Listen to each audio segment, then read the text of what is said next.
Hello everyone. तो सुनो, आज हम क्या करने वाले हैं। सबसे पहले आज हम सीखेंगे जावास्क्रिप्ट। और जावास्क्रिप्ट हम क्यों सीखेंगे? क्योंकि हमें प्लेराइट सीखना है। और प्लेराइट सीखने के लिए विद टाइपस्क्रिप्ट, अगर आपको प्लेराइट सीखना है टाइपस्क्रिप्ट के लिए, तो सबसे पहला है जावास्क्रिप्ट सीखो, नहीं तो टाइपस्क्रिप्ट सीखो। अगर टाइपस्क्रिप्ट सीखना है तो थोड़े बेसिक्स चाहिए जावास्क्रिप्ट के, तभी आप प्लेराइट सीख पाओगे।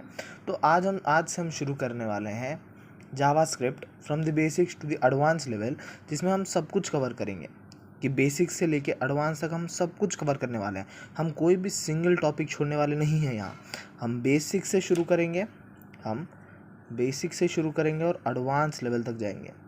ये एक चीज़ याद रखिएगा, हम बेसिक से शुरू करेंगे और एडवांस लेवल तक जाएंगे।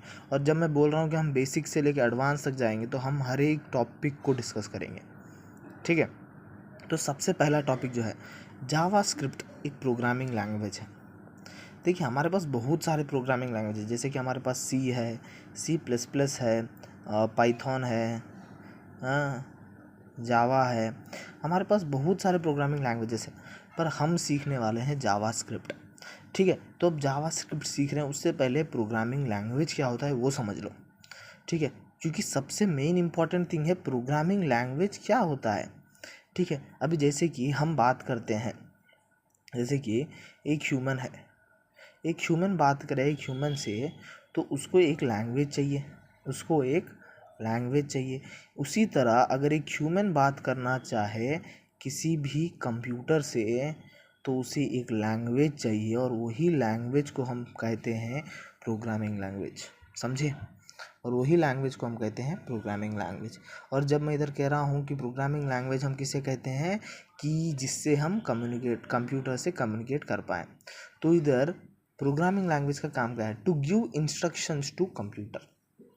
इधर प्रोग्रामिंग लैंग्वेज का मेन मोटिव है कि वो कंप्यूटर को किस तरह इंस्ट्रक्शंस दे पाए, ठीक है। तो यहाँ सा एक छोटा सा डायग्राम है, जिससे हम सीख पाएंगे कि प्रोग्रामिंग लैंग्वेज होता क्या है, ठीक है। तो देखो, हमारे पास इनपुट है, कंप्यूटर है, और आउटपुट है, ठीक है। अभी समझो, इनपुट मतलब हम इधर इंस्ट्रक्शंस देखेंगे। जैसे कि यहाँ मैंने एक इंस्ट्रक्शन दिया है 1 2 और प्लस, ठीक है। तो कंप्यूटर इसको समझेगा और उसके बाद वो करेगा 1 + 2, जिसका आंसर होगा 3। तो इधर मैंने इंस्ट्रक्शंस दिया, और जब मैं इंस्ट्रक्शंस दे रहा हूँ, इधर मैंने एक बेसिक एग्जांपल लिया, 2 + 1 क्या है। पर इधर हम इंस्ट्रक्शंस देंगे कोड के फॉर्मेट में। तो इधर कोड के फॉर्मेट में इंस्ट्रक्शंस दोगे, कंप्यूटर उसको समझेगा, और तब जाके तुमको आउटपुट मिलेगा, ठीक है। तो ये बेसिक आपने समझ लिया कि प्रोग्रामिंग लैंग्वेज क्या होता है। नेक्स्ट वीडियो में हम ये सीखेंगे कि जावास्क्रिप्ट का पहला कोड कैसा लिखा जाता है, और उससे पहले हम ये सीखेंगे कि हम किस तरह क्रोम में ओपन करेंगे जावास्क्रिप्ट को। हम क्रोम में भी जावास्क्रिप्ट कर सकते हैं, हम नॉर्मल कंपाइलर यूज़ करके भी जावास्क्रिप्ट कर सकते हैं, समझ गए। तो आगे मिलते हैं हम जावास्क्रिप्ट का पहला चैप्टर से, वो है वेरिएबल एंड डेटा टाइप्स। तो हमारा पहला चैप्टर होगा वेरिएबल एंड डेटा टाइप्स। बस यहीं तक। अगर आपको ये पसंद आए तो सब्सक्राइब करिएगा।